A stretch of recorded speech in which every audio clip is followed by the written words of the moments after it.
Y bueno, estamos ya en la recta final de este año 2024, ¿verdad? Y yo creo que a pesar de las circunstancias que hayamos vivido durante 12 meses, hay gratitud en nuestro corazón, amén. Hay gratitud, hermanos, hay gratitud en Él, porque el Señor, como decía el canto, ha sido bueno y ha permanecido fiel con cada uno de nosotros, amén. Y en esta época es cierto, nos ponemos ya muy reflexivos, ¿verdad? Y bueno, empezamos a pensar lo que pasamos durante este año, cómo nos irá en el próximo año, ¿verdad? Pero bueno, la palabra del Señor hoy nos va a invitar, hermanos, como siempre, a una reflexión. Yo le invito a que disponga su corazón, a que abra sus oídos, porque de esto vamos a hablar hoy también, y que esté receptivo a lo que el Señor nos quiere enseñar, hermanos. Amén. Bien, vamos a buscar nuestra cita del día de hoy para memorizar. La leemos todos en voz alta y oramos para que todos salgan a sus clases. La cita está en Mateo 13:13. Es muy cortita, Mateo 13:13, hermanos. Mateo 13:13. Una cita muy pequeñita. ¿Ya la tienen? Cuando la tengan, hermanos, les invito a que se pongan sobre sus pies. Amén. La leo yo una vez y la leemos todos juntos. Dice: por eso les hablo por parábolas, porque viendo no ven y oyendo no oyen ni entienden. ¿Todos? Por eso les hablo por parábolas, porque viendo no ven y oyendo no oyen ni entienden. Oramos. Amado Padre, en esta hora delante de tu presencia venimos, Señor, con un corazón lleno de gratitud, Señor, porque nos has permitido hoy poder reunirnos en tu casa para alabar tu nombre, para gozarnos en tu presencia, Señor. Y en este momento disponemos, Padre, nuestra mente, nuestro corazón, abrimos nuestro entendimiento, Padre, te rogamos que hables tú a nuestras vidas a través de tu Espíritu Santo, Señor. Ponemos esta enseñanza como la enseñanza de cada grupo en tus manos, Padre, que seas tú hablando a través de mis hermanos maestros, a través de tus siervos, Señor, que nuestra palabra, nuestra boca no hable, Señor, nada que no sea conforme a tu palabra, Padre, sino que seas tú guiándonos, instruyéndonos, enseñándonos, Padre bendito. En el nombre de Cristo Jesús te lo pedimos. Amén. Bueno, pueden salir los niños, los jóvenes y los adolescentes. Puede tomar su lugar, mi hermano. Puede tomar su lugar. Bueno, la enseñanza del día de hoy tiene por título, si usted acostumbra a anotar, dice: confianza en la victoria de Dios. Ese es el tema de nuestra lección del día de hoy en esta escuela dominical. Dice: confianza en la victoria de Dios. ¿Cuántos aquí se consideran victoriosos en el Señor? Uy, ese amén sonó como que no con mucha fuerza. Vuelvo a preguntar, regreso un segundo, dos atrás. ¿Quién de ustedes se considera victorioso en el Señor? Amén. Ay, ese ya sonó más convincente. Ya le creo, hermano. Ya le creo. Primero así tengo que amén. No, con fuerza, hermano. Con convicción, ¿ok? Bien, dice, nuestra verdad central de la lección dice: la naturaleza del reino de Dios, con su realidad presente y futura, exige que el discípulo de Cristo trabaje con paciencia, confiando en la victoria final de Dios. Lo vuelvo a repetir, yo lo tuve que leer varias veces para entenderlo. Dice: la naturaleza del reino de Dios, con su realidad presente y futura, exige que el discípulo de Cristo trabaje con paciencia, confiando en la victoria final de Dios. Está medio complicado tal vez entenderlo la primera, ¿verdad? Yo me preguntaba, ¿cuál es la naturaleza del reino de Dios? ¿Cuál es la realidad presente y futura del reino? Que nos invita a nosotros como discípulos de Cristo a trabajar con paciencia, hermanos. Vamos a ver un poco más adelante por qué con paciencia. ¿Cuál será la realidad presente y futura? ¿Se dan cuenta ustedes, hermanos, que cuando el Señor habla sobre las parábolas o a través de las parábolas sobre el reino de Dios, siempre habla en presente? ¿Se da cuenta? Dice, el reino de Dios es semejante. No dice fue o será. El Señor habla en tiempo presente. Y el Señor lo declaró hace 2000 años atrás. Era el presente para él en ese tiempo, pero hoy en día, 2000 años después, sigue siendo un presente. ¿Por qué? Porque la naturaleza del reino de Dios, hermanos, es eterna. Amén. Yo meditaba en esto y digo, bueno, ¿cuál será la naturaleza del reino de Dios? Es eterna. El Señor es, ha sido, es y será por los siglos de los siglos. Así que la naturaleza del reino de Dios es eterna. Y esa es la realidad presente y la realidad futura. Ahora, ¿usted recuerda, hermano, cómo predicaba Juan el Bautista acerca del reino? ¿Qué decía acerca de él? Dice, arrepentíos porque el reino de Dios, ¿qué? Se ha acercado. ¿Cómo es? ¿Cómo interpreta usted que el reino de Dios se ha acercado? ¿Que está presente? Ajá, pero ¿cómo? Sí, es bien, hermano, buena respuesta. ¿Cómo es que el reino de Dios está presente? Se ha acercado a nosotros. A ver, ahí va. Creo que voy a estar muy preguntón, hermanos. Miren, ¿qué celebramos dentro de 2 días? La Navidad. ¿Pero qué es la Navidad? ¿La cena, la fiesta, los regalos? No, para nosotros, ¿qué es la Navidad? Navidad de natividad, de nacimiento. Celebramos el nacimiento de nuestro Salvador. Y aunque bien sabemos que no fue el 24 de diciembre, bueno, nosotros festejamos este día la venida a este mundo de nuestro Salvador. ¿Verdad? Cuando Juan dice que el reino de Dios se ha acercado, se refería precisamente a que él tenía el conocimiento que el Salvador ya estaba entre nosotros. De esa manera es que el reino de Dios se había acercado ya.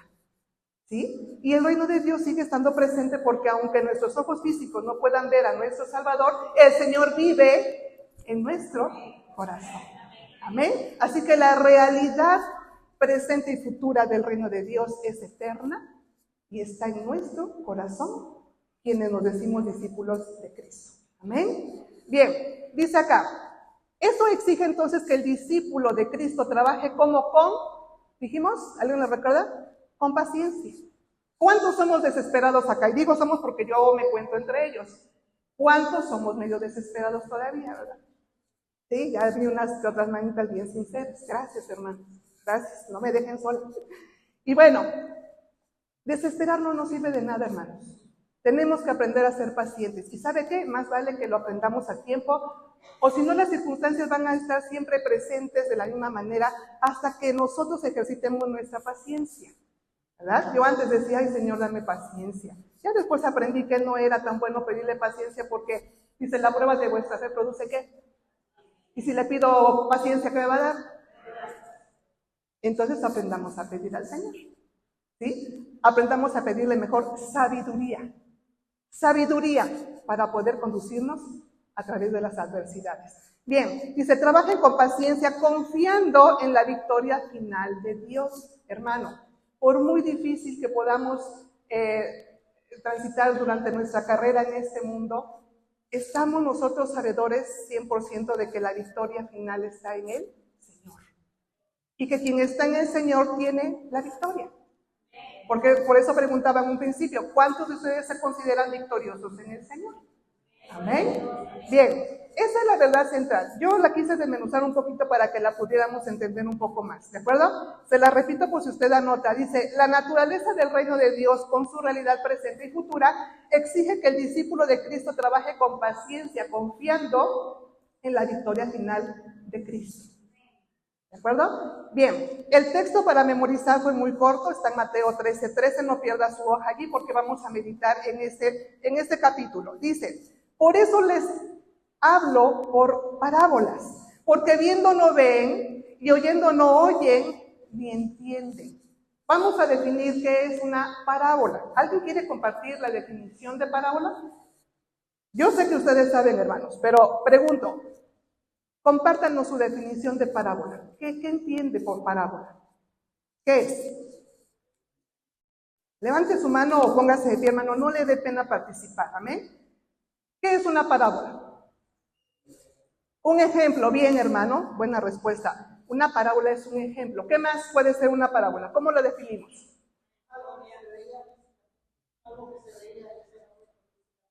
algo que se veía en ese momento físicamente y que podía servir de comparación, ¿no?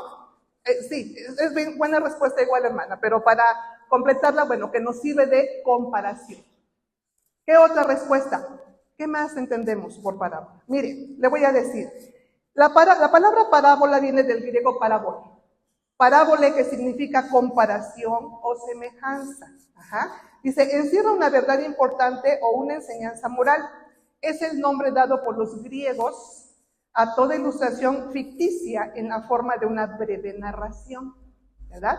¿Cuántas parábolas conocen ustedes?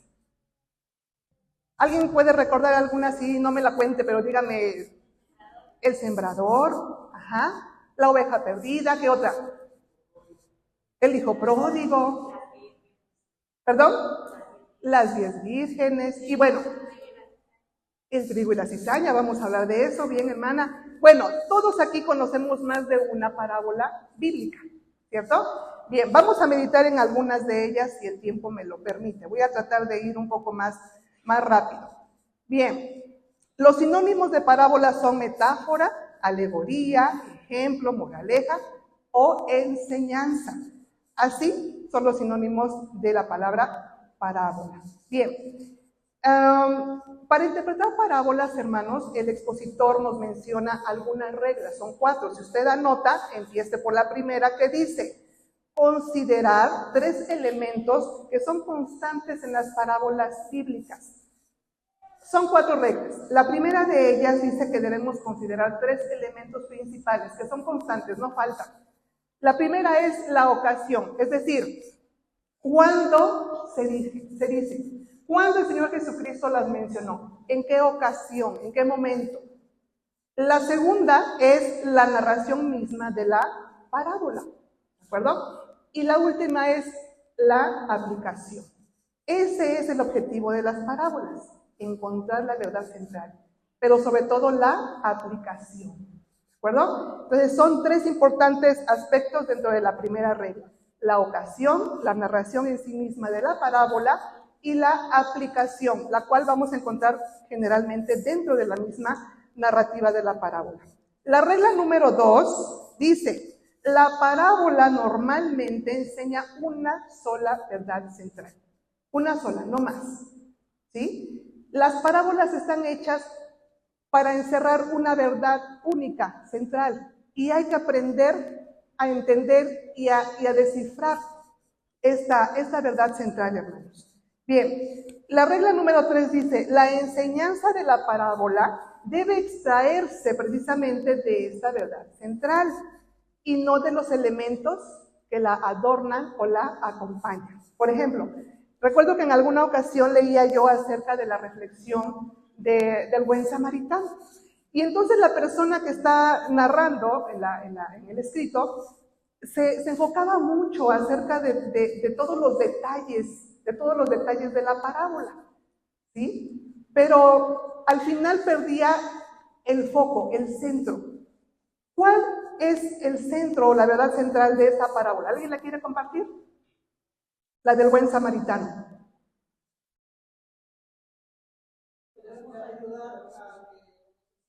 Que debemos, gracias hermana, sí, que debemos ayudar a quien lo necesita. Bueno, al prójimo, ¿verdad? Le preguntaban al Señor, ¿y quién es mi prójimo? Y entonces el Señor les explica a través de una parábola, ¿cierto? Y bueno, en esta ocasión que yo leía esa parábola o la reflexión de esta persona, pues se enfocaba mucho acerca de los elementos que adornan, ¿no? Y comparaba, por ejemplo, al sacerdote con la religión y decías que el sacerdote representa la religión no te salva, ¿verdad?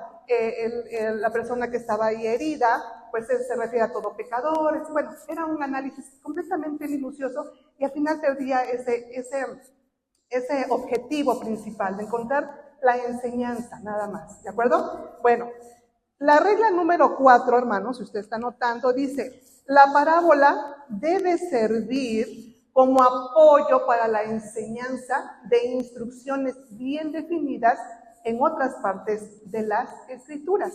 Y nosotros podemos entender como instrucciones bien definidas la doctrina, hermanos. la doctrina, las instrucciones específicas narradas en las Escrituras para nosotros representan la doctrina. ¿De acuerdo? Bien, dice, y solamente cuando la interpretación propuesta esté en conformidad con el sentido general de la palabra de Dios, se podrá prescindir de esta precaución. A lo mejor suena un poco rebuscado, así lo trae el expositor, pero lo vamos a ir entendiendo poco a poco. Ojo con esta regla número 4 porque la vamos a ver aplicada en una parábola más adelante y yo espero que usted la sepa identificar. Bien, la introducción. Fíjese, apenas vamos con la introducción, hermanos. No se me desespere, paciencia. Introducción, dice, considerando el relato de Mateo 13, capítulo 13, quiero por favor invitarlo a que vaya a Mateo 13. ¿Ahí está Mateo 13, hermanos? Amén, ok.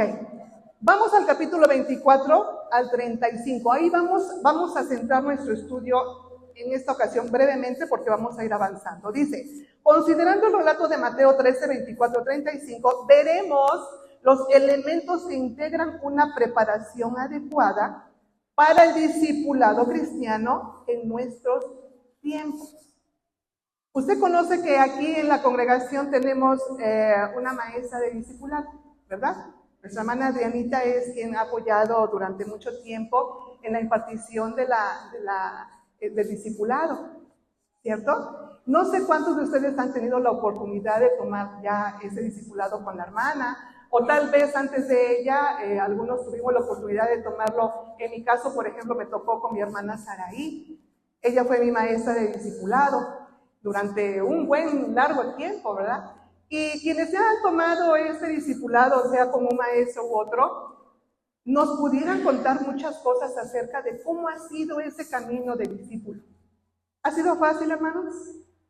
¿No? Cuando uno empieza a tomar el discipulado, hermanos, el camino no es sencillo. Empieza el enemigo a atacarle. Y no quiero decir esto para desanimarlo y decir, ay, no, hermana, yo estoy muy bien así, no quiero que me ataque. Mejor no lo tomo, ¿verdad? No, salga de esa zona de confort y arriésguese. Ajá. Además, usted sabe en quién ha confiado y quién le va a ayudar en ese caminar. ¿Sí? Ahora, yo pregunto, ¿cuántos de ustedes acá son discípulos del Señor? Amén, gloria al Señor. Todos estamos aquí sentados escuchando la palabra del Señor. Es decir, cuando ustedes están allá, se convierten en discípulos o alumnos. ¿Amén? A mí también me toca estar de aquel lado. Muchos domingos me ha tocado estar de aquel lado. Y soy alumna y soy discípulo. ¿Sí? Pero bueno, hoy me tocó estar aquí y también sigo siendo discípulo. Amén. Bien. Hermanos, si nosotros nos consideramos discípulos del Señor, debemos tomar en cuenta varios aspectos importantes de nuestro caminar durante este transitar de la vida junto con nuestro Señor.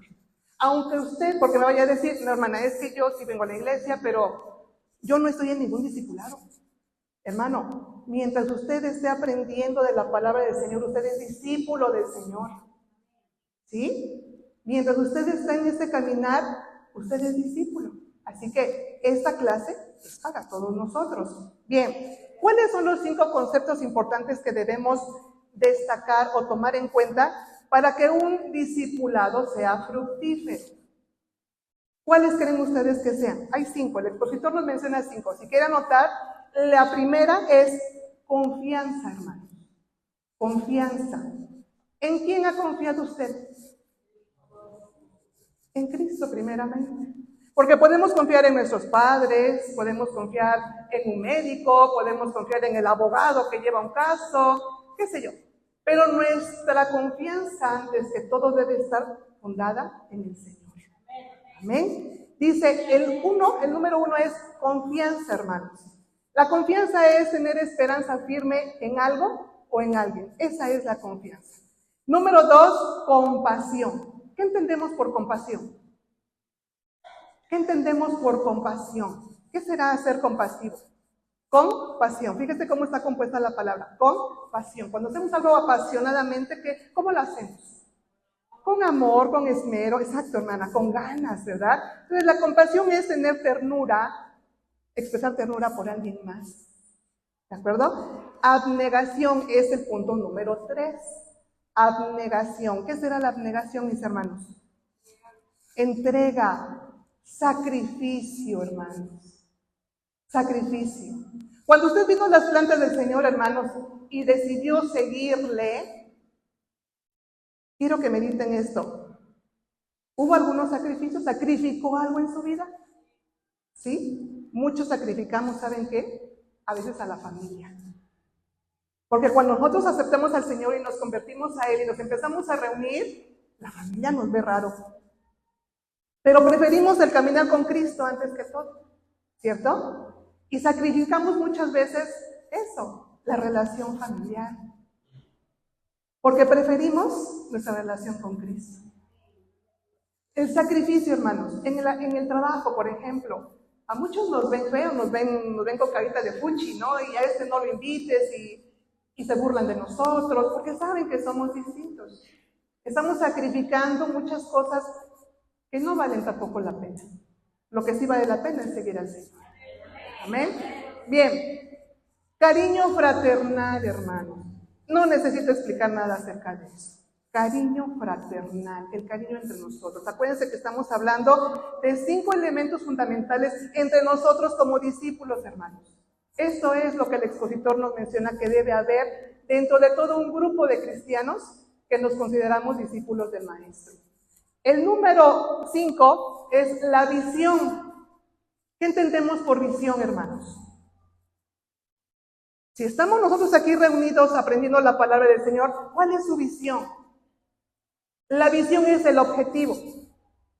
¿Cuál es el objetivo de que nosotros nos reunamos en una escuela dominical para aprender de la palabra? ¿Alguien dijo por ahí crecer? Crecer bien, hermano. Crecer con el Señor. Nuestro crecimiento espiritual, hermanos, es el objetivo de nuestro aprendizaje dentro de una escuela dominical. Si no, ¿por qué venimos? ¿Verdad? Mucha gente tiene la idea errónea de que venimos porque venimos a pedir. Venimos a pedir. Pero no es una caja mágica venir al templo. Nosotros venimos, antes de todo, a adorar al Señor. A darle nuestra alabanza, nuestro tiempo. A venir a decirle que le amamos, que le agradecemos. Amén. Por eso es que venimos primeramente a este lugar. Y es bien cierto, la palabra dice que también debemos y podemos pedir, pero no es el objetivo principal del cristiano. Porque mire, hermano, hablando de las cosas del reino, ¿qué dice la palabra acerca de cuando buscamos el reino de Dios y su justicia? ¿Qué? Todo viene añadido. ¿Amén? Todo viene añadido. Así es que alguna vez escuché a una persona de una forma muy despectiva decir, yo dije, ya nos vamos a la iglesia, nos vamos al templo, ¿no? Y esta persona, murmurando, dijo, ya se va con los pediches. Así dijo. Y bueno, claro, eran mis principios de cristiana, ¿verdad? Y yo me sentí mal, porque realmente sí me sentí mal. Pero, ¿saben qué, hermanos? Me hizo reflexionar. Me hizo reflexionar muchas cosas. Y bueno, la gente a lo mejor así nos ve, pero la visión de cada uno de nosotros, es decir, el objetivo debe ser aprender, dejarnos guiar por el Señor, dejar que el Espíritu Santo del Señor sea nuestra guía en este caminar con Él, para que nuestro crecimiento espiritual pues sea cada día mayor, hermanos, y que sea de edificación, no solo para nosotros, sino también para los que nos rodean. ¿De acuerdo? Así que son 5 aspectos importantes, dice acá, de un discipulado fructífero. De un discipulado fructífero. ¿Alguien me las quiere repetir o las anotó? ¿Cuál es el primero? Confianza. Bien. Segundo, compasión. Tercero, abnegación. Cuarto. Y quinto, muy bien, visión. Muy bien. Acuérdense que estamos aprendiendo. Si usted toma nota, excelente. Bueno, vamos a meditar, ahora sí, entremos en materia.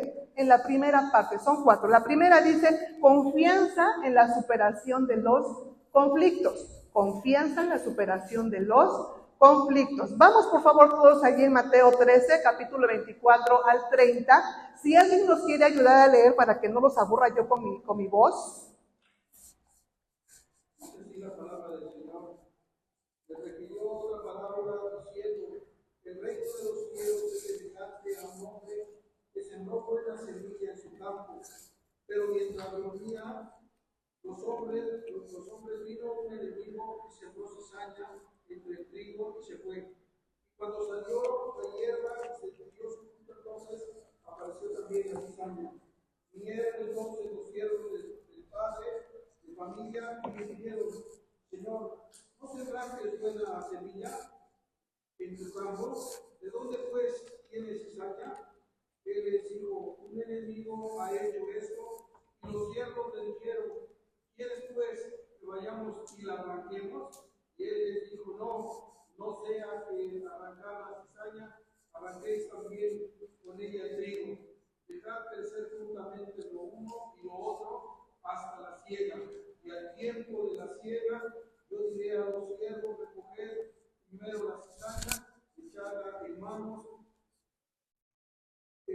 manojos para quemarla, pero recoged el trigo en mi granero.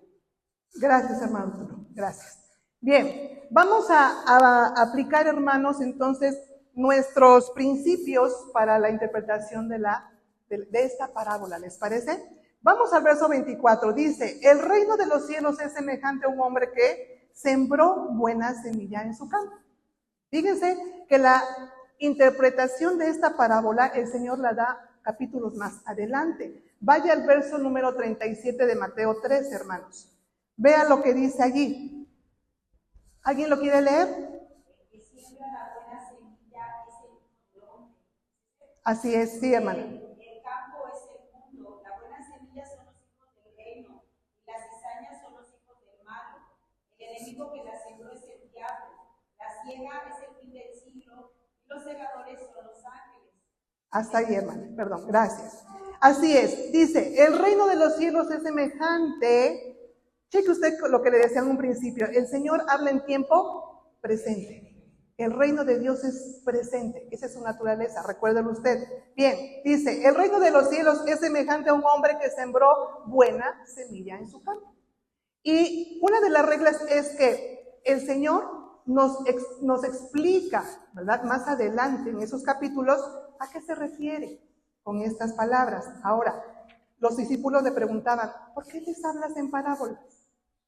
¿Por qué no le hablas a la gente, al pueblo, como nos hablas a nosotros, Señor?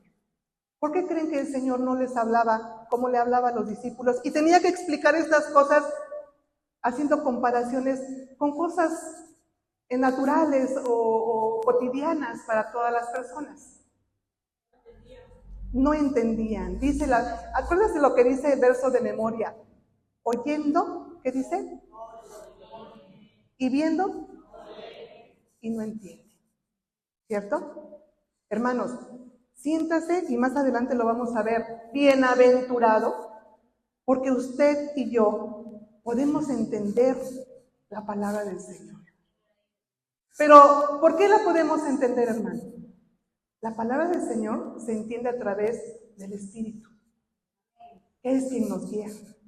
No lo podemos entender y menos expresar a través de la carne. Por eso es importante buscar la llenura del Espíritu Santo, hermanos, para que su Espíritu nos guíe en nuestra enseñanza y en nuestro crecimiento personal. ¿De acuerdo? Bien. Dice acá el verso número 24.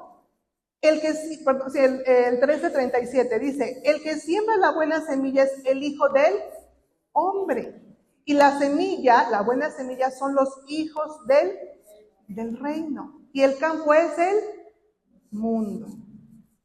Entonces, ¿nosotros qué seremos en esta parábola, hermanos? Somos la buena semilla. Somos los hijos del reino.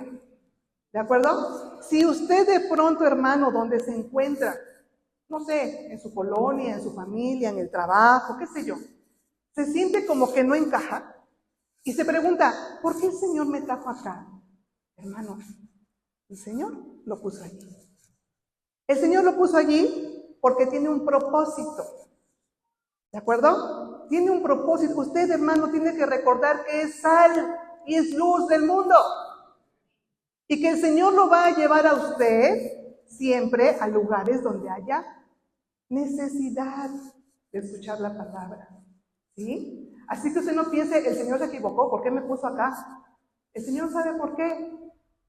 Y usted lo que viene a aprender aquí, compártalo, hermanos. ¿Va a recibir rechazo? Sí. ¿Va a recibir crítica? Sí.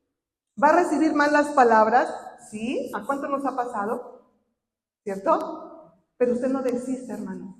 Usted no se canse. Por eso la verdad central dice que nosotros debemos trabajar con paciencia. ¿Sí? Sabiendo que la victoria ya la tenemos en el Señor. Amén. Bien. Entonces el campo de acción de todo discípulo cristiano, ¿cuál es? El mundo, ¿no? Dice allí, el campo es representar mundo. El mundo, hermano, no nada más hablarle a nosotros como iglesia, ¿no? O tal vez porque me encontré un hermano que en el trabajo, en algún lugar, ay, sentimos empatía, compartimos. No, no, no. Es en todos lados, hermano, con todas las personas. ¿De acuerdo? Vamos a seguir leyendo. Verso número 25 dice, pero mientras dormían los hombres, vino su enemigo y sembró cizaña entre el trigo y se fue. Ajá. La interpretación de este verso está en el verso número 39. Vaya allí, al 13:39. ¿Alguien lo quiere leer? El enemigo que la sembró es el diablo, la ciega es el fin del siglo, y los segadores son los ángeles. Gracias, hermana. Entonces, hermanos, no malentendamos que aquí los hombres se durmieron, como decimos coloquialmente, en sus laureles y no prestaron atención, ¿cierto? Pero, hermanos, esto se puede interpretar como que a veces nosotros nos distraemos. Nos vamos distrayendo con las cosas cotidianas, nos vamos enfrascando muchas veces en los conflictos, ¿cierto? Y perdemos también nuestra atención, nuestro foco principal. Y entonces damos lugar y dejamos que venga el enemigo y empiece a sembrar cizaña entre nosotros. O en nosotros, ¿cierto? Y es algo de lo cual nosotros debemos tener mucho cuidado, hermanos. Mucho cuidado. Porque la cizaña, fíjese, la cizaña, yo no sé si usted ha visto de pronto un campo en donde se siembra el trigo, ¿lo ha visto? De pronto a lo mejor en alguna imagen o algo así, ¿no? En una revista, qué sé yo, no sé. Usted podría fácilmente confundirse entre el trigo y la cizaña. Es muy parecida. Si no, usted busque cuando llegue a casa una imagen del trigo y la cizaña y se va a dar cuenta que es muy parecida. Muy difícilmente se puede distinguir. Quienes la distinguen son las personas que se dedican a sembrarla y se dan cuenta que hay cizaña. ¿Saben ustedes cuándo nosotros nos podríamos dar cuenta cuál es el trigo y cuál es la cizaña? Cuando llega el tiempo de la siega. ¿Por qué? Porque lo que nos va a distinguir es el fruto. ¿Ven? Es el fruto. Esa es la diferencia entonces entre los que somos hijos del Señor y los que se dicen ser, pero no son. Un hijo del Señor siempre, hermanos, va a dar fruto. La palabra dice, por su fruto los conoceréis. ¿Y todo árbol que no da fruto qué? Será cortado. Fuerte pero cierto, hermano. Así es que si usted es trigo, usted tiene que dar fruto, hermano. Amén. Usted tiene que dar fruto en el nombre del Señor, mi hermano. Bien, vamos a continuar. Dice acá, este enemigo, como lo explica el Señor, es el diablo en el verso 39. Y la cizaña que se siembra son los hijos del malo en el verso 38. El hecho de que los hombres dormían no significa negligencia de su parte, sino tan solo que el enemigo buscó el momento propicio para hacer su obra. Que el diablo procure sembrar cizaña en el mundo y destruir la obra de Dios es comprensible, hermanos, por su carácter de enemigo de la obra del Señor. Recuerde que el enemigo no descansa. Él anda como que viendo a quién devorar, ¿verdad? Y si nosotros nos distraemos, Vamos a hacer presa fácil, hermano. No debemos dormir como estas personas que se durmieron, llegó el enemigo, sembró la cizaña junto con el trigo y nadie se dio cuenta. ¿Sí? Vamos entonces al verso número 26. Dice, y cuando salió la hierba y dio fruto, entonces apareció también la cizaña. La diferencia entre los hijos del reino y los hijos del malo está precisamente, como les comentaba, hermanos, en los frutos. Una persona que da fruto se nota, ¿cierto? ¿Usted conoce a una persona así? ¿Sí? Y puede distinguirlo fácilmente, ¿verdad? Y dice, este es un verdadero hijo del Señor. Es un verdadero siervo del Señor. Por sus frutos, hermanos, seremos conocidos. ¿De acuerdo? Bien, dice acá, las plantitas de trigo y las cizañas son exteriormente semejantes y solo se diferencian en el momento de dar la espiga. La espiga, no sé si la ha visto, la conoce. Ese es el fruto. Y eso es lo que hace la diferencia entre los dos. Ese es el fruto. Verso número 27. Vinieron entonces los siervos del padre de familia. Dice, son distintos de los segadores, es decir, los ángeles. Vaya al verso número 39. ¿Alguien quiere leer el verso 39, por favor? El enemigo que la sembró es el diablo, la ciega es el fin del siglo, y los segadores son los ángeles. Amén. Gracias, hermana. Así es. Está bien claro, hermano. No vamos a explicar más acerca de ello porque está muy claro. Vamos a avanzar. Dice, el padre de familia, por la manera en que se usa el término en este texto, podría hacer pensar que se trata de Dios mismo o de Jesús. Dice, ¿no sembraste buena semilla en tu campo? ¿De dónde pues tienes cizaña? La extrañeza que expresa las preguntas nos muestran que el mal es algo ajeno al propósito de Dios. El mal es algo ajeno al propósito de Dios. Cuando nosotros vemos mal dentro de algún lugar, sea nuestro hogar, sea la congregación, hermanos, ojo, porque entonces estamos dándole lugar a que el enemigo entre. Y eso es muy peligroso, ¿de acuerdo? Entonces aprendamos a diferenciar. Empecemos a darnos cuenta de esas cosas. Pero vienen ellos y le dicen al padre de familia, ¿quieres que la cortemos? ¿Quieres que cortemos esto? Vamos a ver qué importancia tiene el no hacer esto así, de tajo. Fíjense ustedes. Vamos ahora al verso número 28. ¿Alguien quiere leer el 28? ¿13, 28? Él les dijo, tu enemigo ha hecho esto. Los siervos le dijeron, ¿quieres pues que vayamos y la arranquemos? Gracias, hermano. Dice, la pregunta parece reflejar la impaciencia de los siervos, pero de cualquier manera manifiesta el interés de estos por la propiedad de su señor, y no tiene de bueno que no obran por cuenta propia. La decisión ha de respetarse y el trigo y la cizaña han de permanecer juntos hasta el momento de la siega. Aquí el Señor dijo, no, dejen, no corten, que crezcan juntos, que crezcan juntos. Hay un propósito, a veces no entendemos, hermanos, ¿por qué una persona a veces que nos daña tanto sigue estando allí? ¿Cierto? Y a veces podemos decir, bueno, esta es parte de mi familia, hermana, ¿qué hago? ¿No? Eso es difícil. Pero a veces no entendemos el propósito del por qué esas personas siguen allí en nuestra vida. Pero vamos a ver más adelante, hermanos. Dice, toda separación y juicio antes de tiempo es una intromisión en el plan del Señor de la casa. Él se ha reservado el juicio, hermanos. No nos toca a nosotros juzgar a nadie. Y menos condenarlos. Porque somos buenos a veces para eso, ¿verdad? No, y somos bien bíblicos, es que la palabra dice que te vas a ir al infierno, porque arrepiéntete, ¿no, verdad? Uy, no somos re buenos.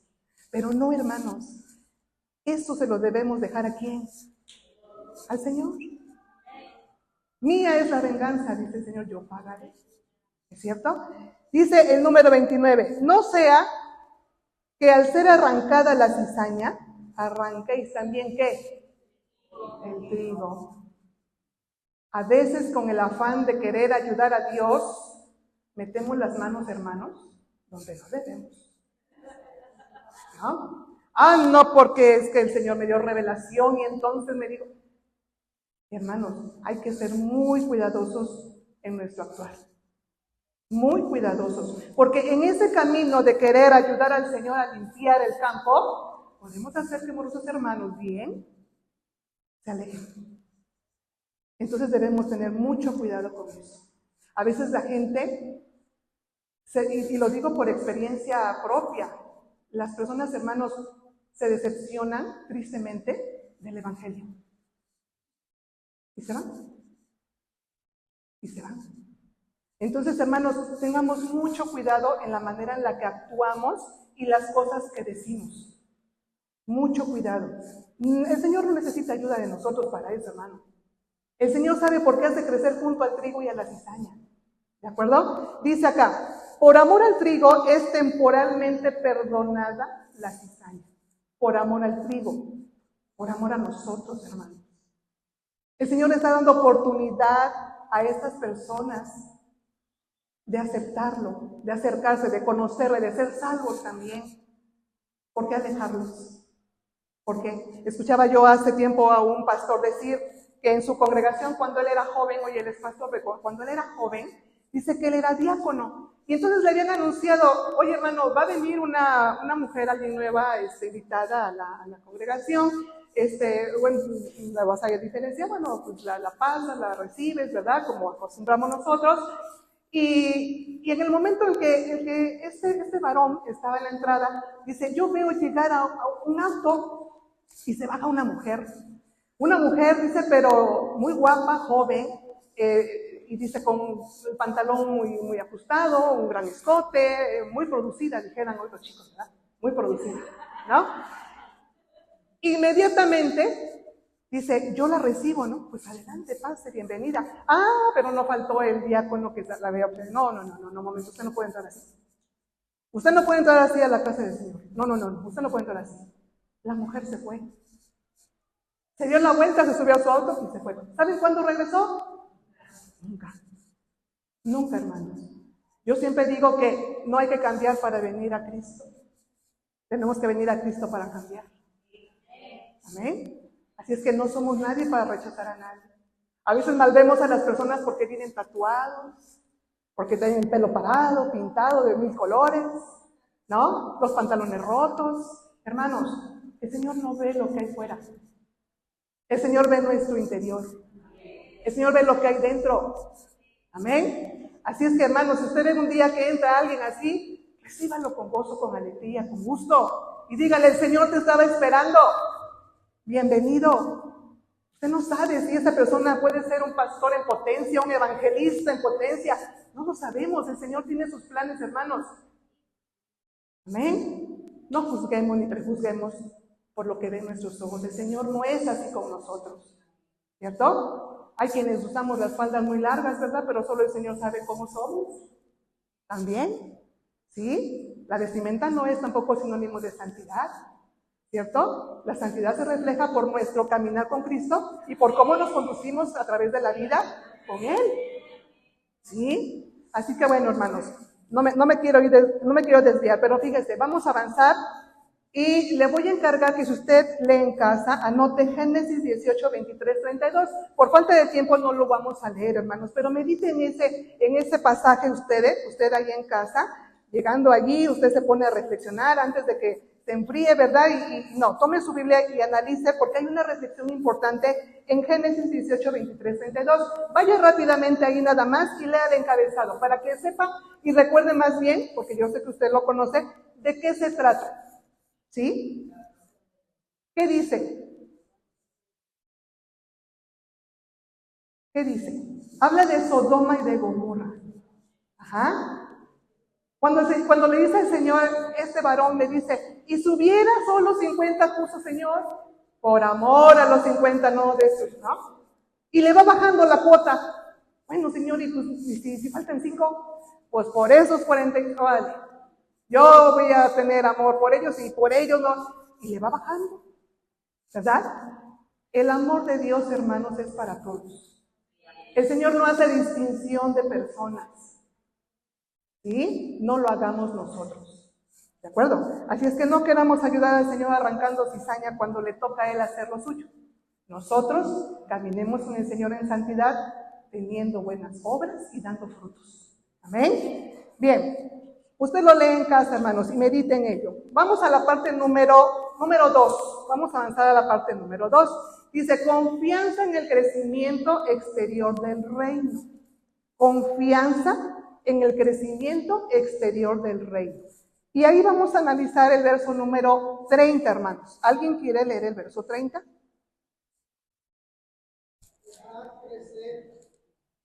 Dejad crecer juntamente uno y lo otro hasta la siega. En el tiempo de la siega, yo diré a los segadores, recoged primero la cizaña y atadla en manojos para quemarla, pero recoged el trigo en mi granero.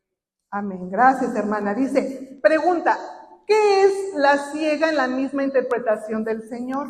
Vaya al verso 39. ¿Qué dice el 39? ¿Cómo lo interpreta el Señor? ¿Qué dice? El enemigo que le sembró es el diablo. La siega es el primercito y los segadores son los ángeles. Aquí está, gracias, hermana. Esa es la interpretación de ese verso. Dice, esto es, que los malos tienen un propósito que cumplir según la voluntad de Dios. Los malos tienen un propósito que cumplir de acuerdo a la voluntad de Dios. Recuerda que le preguntaba, ¿por qué será que ese jefe malvado que tengo allí todavía sigue allí? ¿No? Muchos nos podemos preguntar, ¿pero por qué sigue allí? O sea, ¿por qué el Señor no lo ilumina o lo elimina? Dicen algunos, ¿no? Hermanos, ese varón, esa mujer, ese jefe, tiene un propósito en su vida. Amén. Y si usted puede hablarle del Señor, encuentre la oportunidad de hacerlo. La gente que mal actúa, hermanos, es porque tiene mucho dolor en su interior. Trae cosas que a veces nosotros ni nos imaginamos, hermanos. Y solo prejuzgamos y decimos, es que es re malvado. Y es que le caigo re mal. Y es que, hermano, nosotros no sabemos. Todo ser humano, hermano, que se cruce por nuestro camino, si hay de cierto en ellos algo, es que todos están librando su propia batalla. Todos, hermanos. ¿Amén? Así es que, usted no veía yo un video de un varón en, no sé, en algún lugar del mundo, no sé dónde, que empieza a gritar a voces, cosas despectivas y malas palabras, ¿no? Y va un chico caminando, él, quiero pensar que es, no sé si predicador o evangelista, algo así, pero él va tomando un video y se da cuenta que este varón lo está agrediendo. Se dirige a él de muy mala manera. ¿Saben qué hace ese chico? Y muy joven, por cierto. Se voltea, le da la mano y le dice, el Señor te ama. Así responde a su agresión, el Señor te ama. El varón se queda pasmado, no espera esa respuesta, ¿no? Y le dice, necesito dinero, ocupo dinero, ayúdame.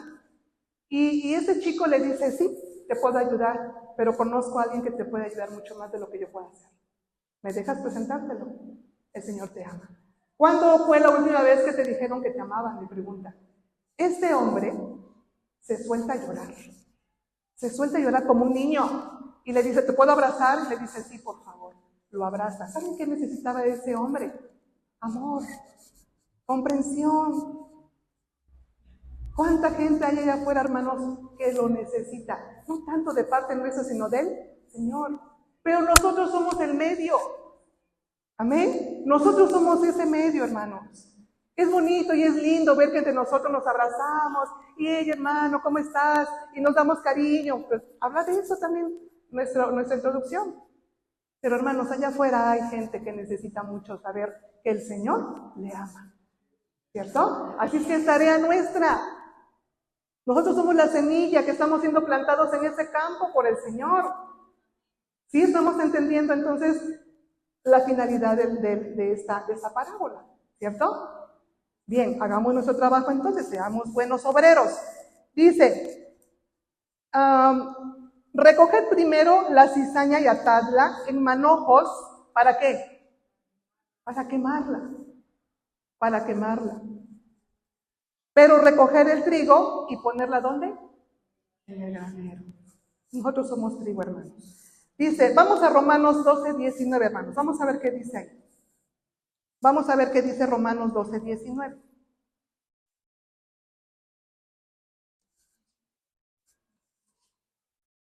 No os venguéis vosotros mismos, amados míos, sino dejad lugar a la ira de Dios, porque escrito está, mía es la venganza, yo pagaré.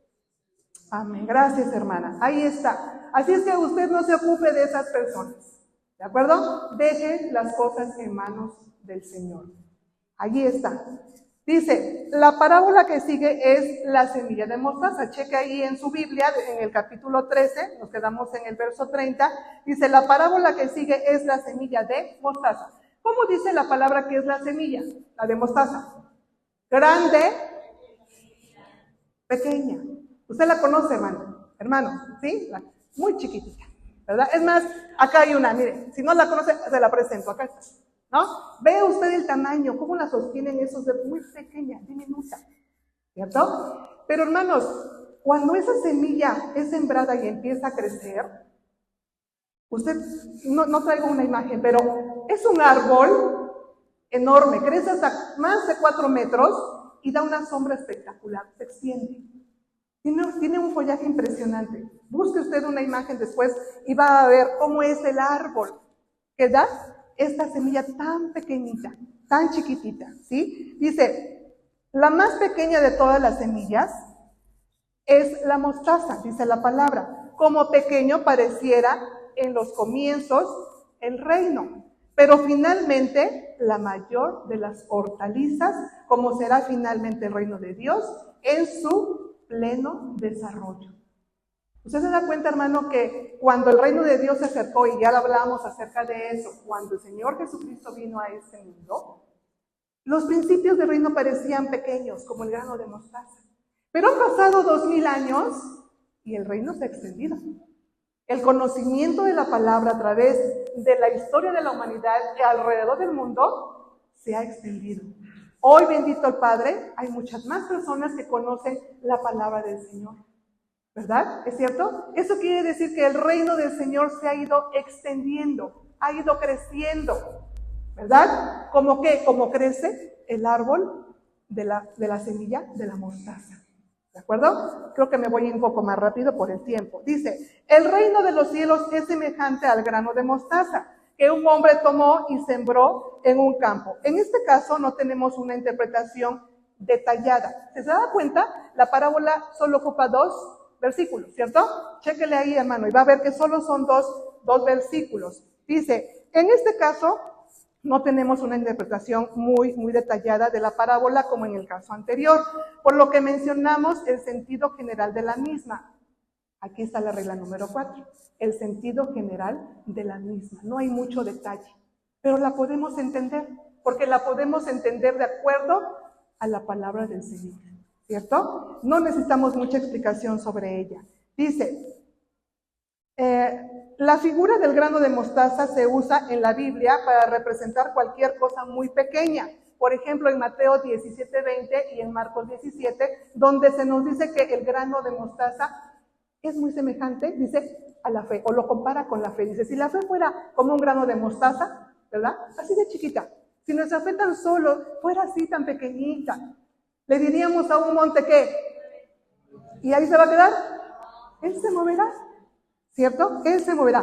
Con ese diminuto grano, si así fuera nuestra fe, hermanos. Verso número 32. Dice, cuando ha crecido, es la mayor de las hortalizas y se hace árbol, de tal manera que vienen las aves de los cielos y hacen nidos en sus ramas. Y aquí hay 2 ideas para esta parábola. La primera dice que la parábola señala la gran diferencia entre los comienzos y la meta del reino, representados por la semilla y el árbol. Y número 2, el continuo y progresivo desarrollo del reino y es que para el cristiano, dice, lo mejor siempre está en el futuro. ¿Cierto? Para nosotros como cristianos, el futuro es lo mejor. Porque aquí nosotros podemos estar acompañados del Padre, ¿verdad? Si sabemos que el Señor está aquí con nosotros, le podemos sentir, ¿cierto? Pero El objetivo de nuestro crecimiento en Cristo es también porque deseamos un día verle cara a cara. ¿No es así? Deseamos verle cara a cara, ¿cierto? Y bueno, dice acá, entonces decimos que el reino avanza permanentemente. Bien, vamos a continuar. Dice, sobre el significado de las aves. ¿Qué dice ahí al respecto? Las aves llegan aquí y ¿qué hacen? Hacen nido, ¿verdad? Hacen nido. Dice, hay dos opiniones al respecto. Uno, son un simple detalle sin significación alguna para la interpretación de la parábola. Ajá, lo que decíamos, no hay que darle mucha importancia a todos los detalles. Bien, número dos, hay quienes interpretan el detalle al estilo de los judíos, de los rabinos judíos muy tradicionales, que dicen o interpretan el anidar de las aves como símbolo de la participación de los gentiles en las bendiciones del reino de Dios. ¿Cuál le gusta a usted? ¿La primera o la segunda? Creo que la segunda, ¿verdad? Bueno, ahí usted anote Ezequiel 31:6 y Daniel 4:12 y va a ver un poquito más acerca de esta interpretación de las aves anidando en un árbol. Crecimiento del reino de los cielos. Dice, el crecimiento del reino de los cielos no solo crece exteriormente, hermanos, de forma visible, sino también interiormente en el corazón de los hombres, en su progreso espiritual. A este crecimiento invisible pero real se refiere otra parábola. Vea qué parábola sigue. La parábola ¿de la qué? De la levadura. ¿Usted conoce la levadura? ¿Para qué sirve? ¿Para qué? Para el pan, ¿verdad? Para el pan, exactamente. Usted que cocina y hace pancito de pronto, le pone levadura y el pan se esponja. Crece, ¿cierto? Crece. Usted no le pone levadura a un pan, ¿qué pasa con el pan? Queda todo aplastado, ¿cierto? Bueno, ese es el propósito de la levadura. Dice, a este crecimiento invisible pero real se refiere la parábola de la levadura, que una mujer escondió en 3 medidas de harina. Y bueno, aquí también podríamos rebuscar y ver por qué 3 medidas de harina, ¿a qué se refieren o no? En este caso dice que las 3 medidas de harina era lo que generalmente las mujeres de esa época preparaban de un solo jalón para hacer pan. Es la simple interpretación, ¿de acuerdo? Pregunta, ¿de qué manera transforma la levadura a la masa? ¿La hace qué? Crecer. Segunda pregunta, ¿qué actitudes y acciones debemos tomar para que el Señor pueda hacer una obra de transformación total en nosotros? Y número 3, ¿de qué manera se transforma la iglesia de Dios cuando cada uno de nosotros es individualmente transformado? ¿Cómo impactamos, hermanos? Miren, si nosotros no tenemos crecimiento espiritual en lo personal, ¿cómo va a ser la iglesia? ¿Grande? Pequeña, ¿verdad? Pero si nosotros nos ocupamos de estudiar, nos ocupamos de nuestro crecimiento espiritual, hermanos, ¿qué iglesia vamos a formar? Una iglesia grande, una iglesia fuerte, bien cimentada, bien formada, robusta, llena de bendiciones, hermanos, no solo para nosotros, sino para llevar a los de allá afuera también. ¿Ve cuál es la importancia entonces? De buscar al Señor, de crecer en el Espíritu, de ser instruidos, no solo beneficio para nosotros, hermanos, sino como congregación, ¿cierto? ¿Queremos una iglesia victoriosa? Amén. Trabajemos en nosotros, en lo individual, en lo personal. Y cuando yo trabaje en lo personal, en mi crecimiento con Cristo, entonces vengo con el pastor y le digo, hermano, yo quiero servir. Hermano, ¿yo qué puedo aportar? Mire, algo que yo le escuché a una mujer empresaria de mucho éxito en México es que dijo, y me gusta, dice, generalmente las personas llegan a una empresa viendo qué van a sacar, viendo qué me pueden dar. Esa persona no va a tener éxito, dice. Esa persona no va a tener éxito. ¿Sabe qué persona tiene éxito? Aquella que llega a una empresa y dice, ¿qué puedo aportar? Tengo tales conocimientos y yo puedo aportar al crecimiento de esta empresa. Soy contador, soy administrador, tengo maestría, tengo doctorado, tengo tal cosa. Yo puedo aportar. Esto, hermanos, es una empresa. La mejor en la que usted pueda trabajar. La mejor en la que usted pueda vivir y pertenecer al reino de Dios. Y decíamos al principio, la gente viene pensando a ver qué me van a dar, qué le puedo pedir. Hermanos, crezcamos en el Espíritu y aportemos a la empresa del Señor. Y hagamos que esta empresa del Padre crezca, hermanos. Crezca. Así es como debe ser el actuar de un discípulo, de un verdadero discípulo en Cristo. ¿Amén? Bien, vamos terminando. Dice acá, la última parte. Bueno, no es la última es la reflexión del apóstol Mateo, pero vamos a ver si nos da tiempo. Tercera parte dice, confianza en el crecimiento interno del reino. Mateo 13:33. ¿Alguien lo lee rápido? Mateo 13:33. Otra parábola les dijo, el reino de los cielos es semejante a la levadura que tomó una mujer y escondió en 3 medidas de harina hasta que todo fue leudado.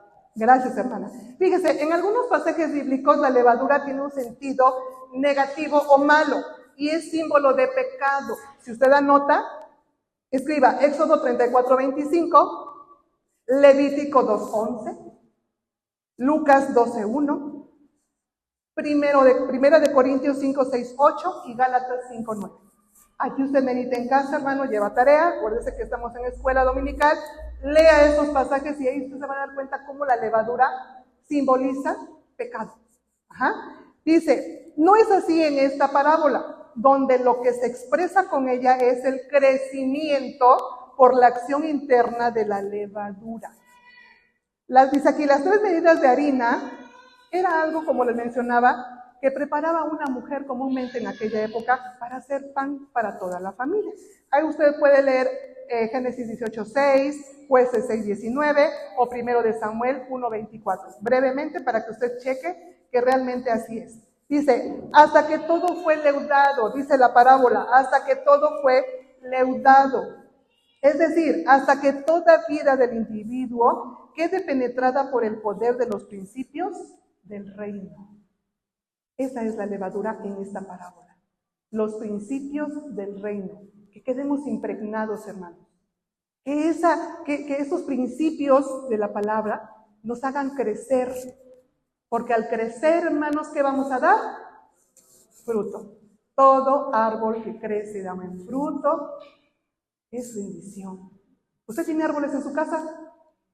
¿Sí? Algunos hermanos tienen árboles frutales.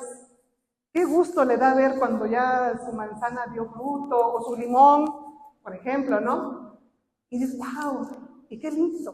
Pero si usted tiene un árbol en casa que nomás le estorba porque hace rama y basura y demás, ¿qué hace con él? Lo corta. No me sirve. Solo me está haciendo basura y me da que hacer. No. Pero si usted su arbolito le da un buen fruto, ¿qué hace? Lo riega, lo poda, le habla bonito, ¿cierto? Hermanos, estamos llamados a ser partícipes del reino, ¿sí? Entonces, demos buen fruto. Última parte ya para terminar. Reflexión del evangelista sobre la enseñanza de Jesús. Dice, pregunto yo, hermanos, ¿qué método utilizaba el Señor de enseñanza? ¿Qué vimos ahorita? Eso, parábolas. Era el método de enseñanza del maestro, por parábolas.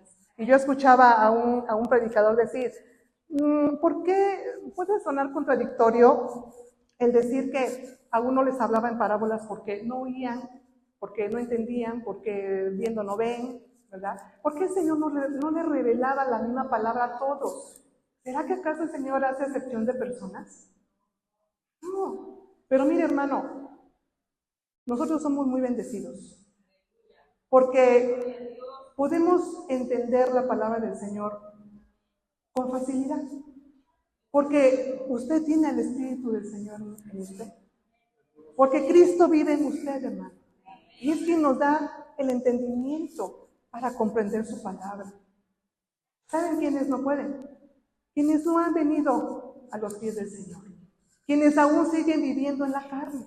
Por eso es que la palabra del Señor, hermanos, al mundo en general le parece una locura. Y no entienden nada, ¿verdad? Y no entienden por qué, y a mí, por ejemplo, a veces me preguntan, bueno, ¿y por qué los pastores, ustedes se casan y tienen hijos y aquí nosotros no? Eso está mal, y bueno, cosas como esas, ¿no? Y por mencionar nada más alguna.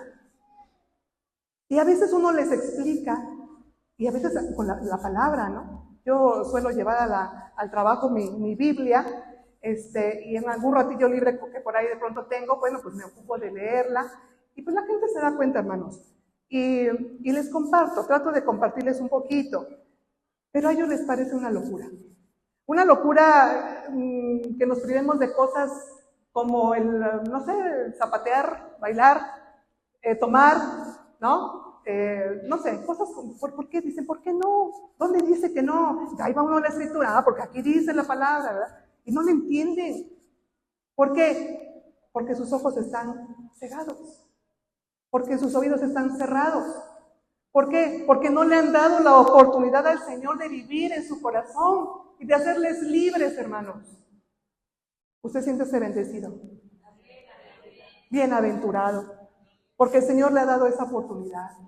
Pero ojo, hermano, el conocimiento que adquirimos lo debemos compartir.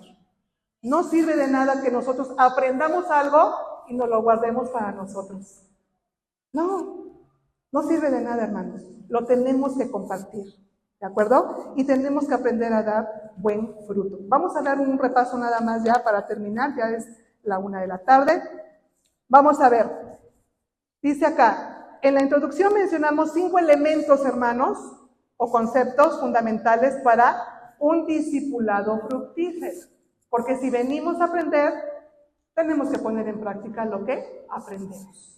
¿Cierto? ¿Cuáles fueron esos 5 elementos? Hoy hablamos de la primera, me tocó a mí la primera, que es la confianza, la compasión, la abnegación, el amor fraterno y la visión o el objetivo. Y de eso vamos a hablar en las siguientes clases. Así que usted tome nota, vaya meditando en ello, repase en casa los versículos que ya le compartí y vuelva a repasar la lección porque esta es la primera parte de una nueva unidad de estudio. ¿De acuerdo? Así es que vaya leyendo, vaya teniendo en cuenta lo que va aprendiendo porque lo vamos a ir aplicando más adelante. Así que, mis hermanos, el Señor nos ha hablado en esta tarde. Si usted es discípulo del Señor y está en Cristo nuestro Padre, nuestro Señor, nuestro Salvador, pues entonces a trabajar. No nos durmamos. No dejemos que el enemigo venga y que siembre cizaña.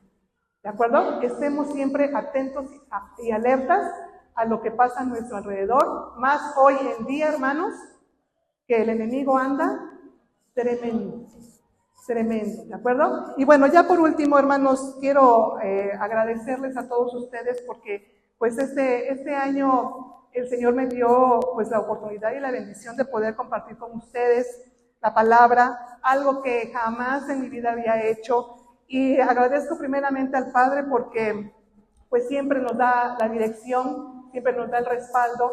Yo quiero decirles a cada uno de ustedes pues que hoy es mi última lección del año. Espero, no sé, lo que el Señor disponga y nuestro pastor, pero les quiero agradecer su atención, hermanos. Les quiero agradecer mucho el haber puesto pues sus oídos atentos. Gracias por también, pues de pronto tal vez soportar o tolerar algunas cosas que de pronto a mí se me fueron o no dije o dije mal, o si alguien se sintió o dije algo que no le hizo sentir bien, hermanos, les pido que me disculpen, pero también quiero que sepan que a todos y cada uno de ustedes les amo en el Señor. Que les amo en el Señor, que les agradezco mucho y bueno, pues lo que el Señor disponga para el año próximo, para una servidora y para cada uno de nosotros, hermanos, y pues que se haga su voluntad y no la nuestra. Amén. Nos ponemos de pie y oramos al Señor nada más para despedir. Padre, en esta hora te damos gracias, Señor.